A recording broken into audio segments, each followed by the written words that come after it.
Well, I'm back again, and sadly, no one could join this time again.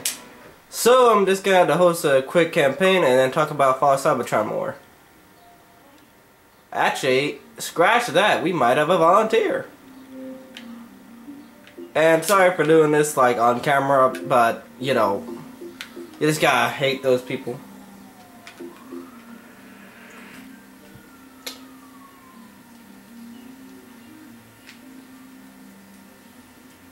Let's see what we can do.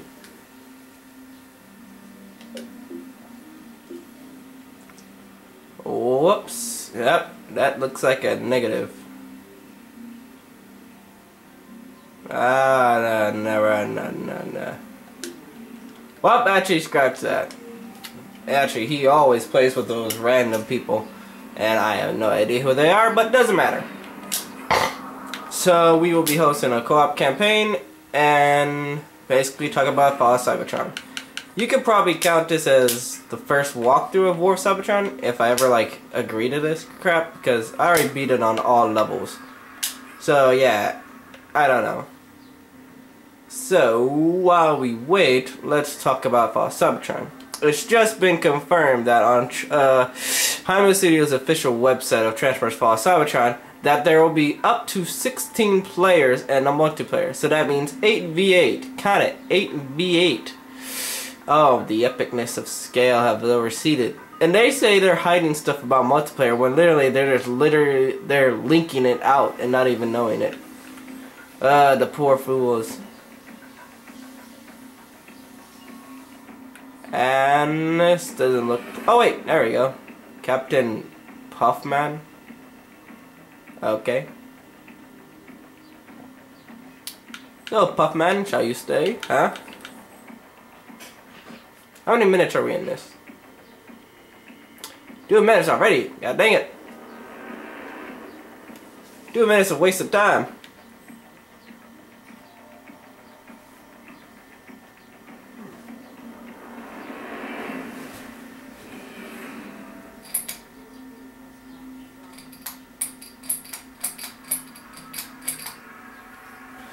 Sorry if you can hear that in the background. I was just flicking off my lights to see if, you know, if this would work.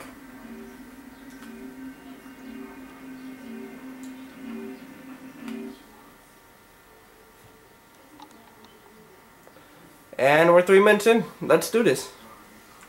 So, let's begin with the multiplayer. It's already been confirmed that the game can go up to 16 players, which means 8v8 on each set team.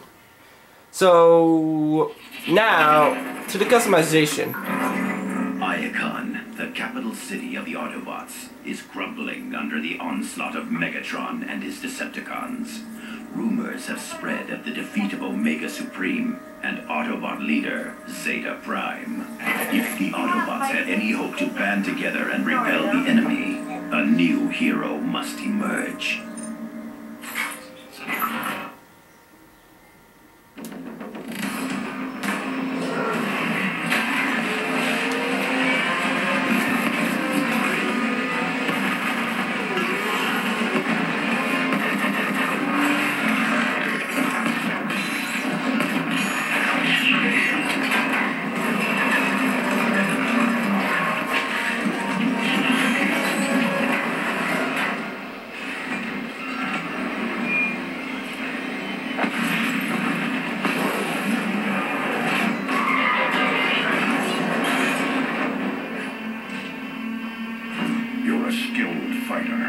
But you shouldn't be out here alone.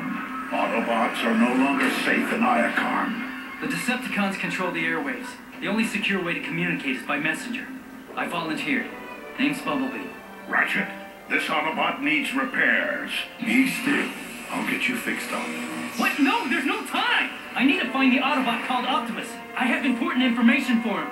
I am Optimus. You're... Sir, it pains me to tell you this, but our leader, Zeta Prime, is dead. Megatron. What of the High Council? They've gone into hiding, cut all communication with the outside. Optimus, with Zeta Prime gone, our forces are directionless, ineffective. The Council will emerge when it's safer. In the meantime, Ratchet, Bumblebee, you're with me. Well, pretty good intro there so far.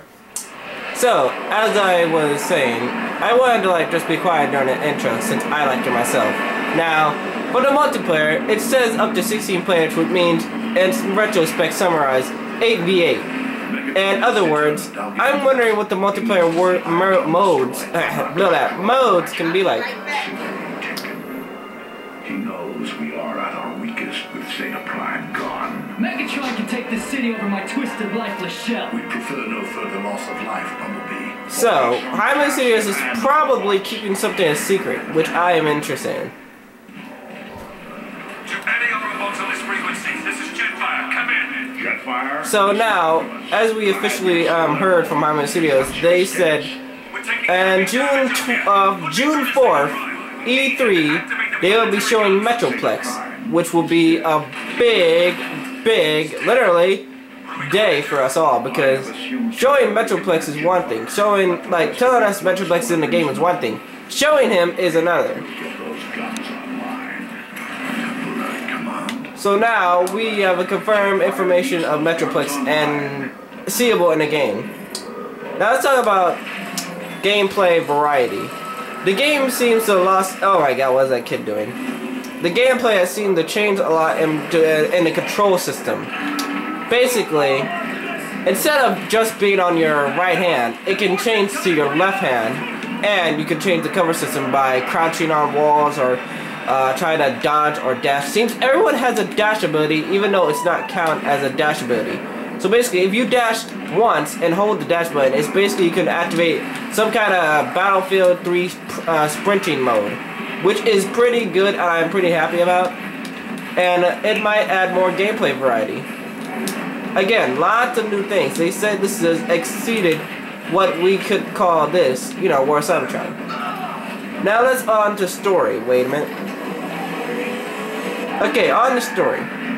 On the Autobot side, basically the Autobots have lost. Being like, we lost. Even though Optimus said we will stay and we will fight and win, he was wrong. But that doesn't matter, he was wrong. But at least he kept some courage in his belt. So now, basically the Autobots have lost. They're planning on leaving. And basically, how they're gonna leave is the Ark. And I'll get to another part of the story-wise. But basically what they said is that Grimlock is basically another regular Autobot. Like, you know, basically like another regular Autobot back there. He's basically another Autobot. But he gets missing in action, and then Shockwave captures 5 Autobots. One's already a stealth bomber. Actually, one's already a jet.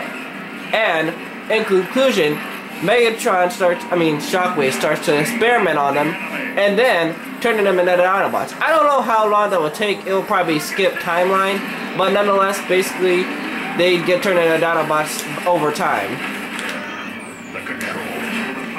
And basically, you will meet up. You will have to, as Grimlock, you have to rescue your fellow Autobot brothers and bring them to justice.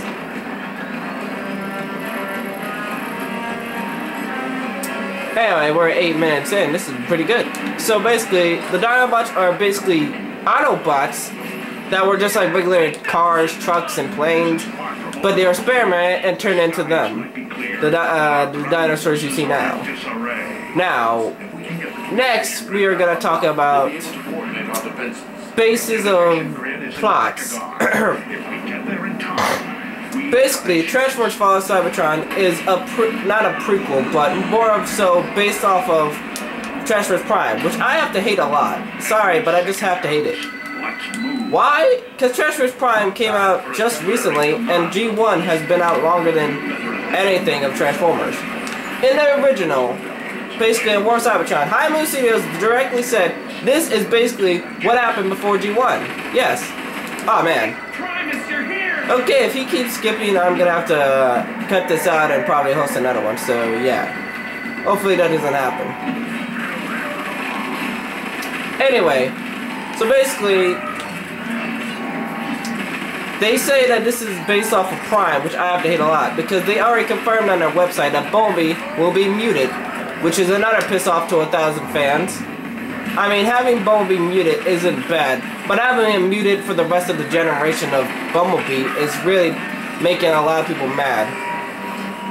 The automated repair systems are still functional, at least. That's a good sign. So basically, they say this is a prequel. My bad. I'm getting that messed up. Basically, based off of G1. And we're gonna have to cut this off right here. So, see you in the next part once we hit this elevator. LHH!